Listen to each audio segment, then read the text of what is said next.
in 1631 it dragged its anchor and ran aground, and what we think is it broke its back, so the keel snaps, so it obviously couldn't survive as a ship anymore.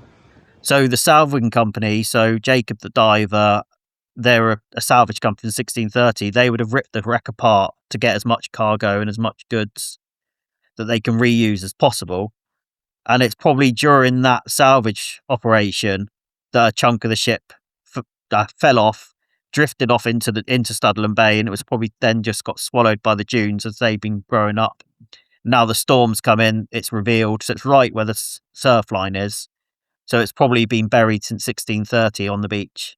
So what does this ship tell you about what was going on in terms of trade, in terms of communication between countries in Europe and indeed across the world at that time?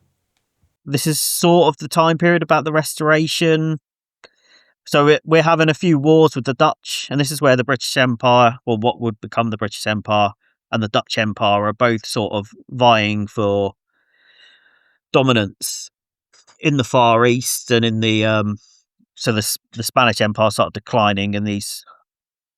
So what we're finding with this ship is that we can start seeing how the Dutch built their ships faster and quicker and on a more industrial scale before then the English take over, and then they start catching up.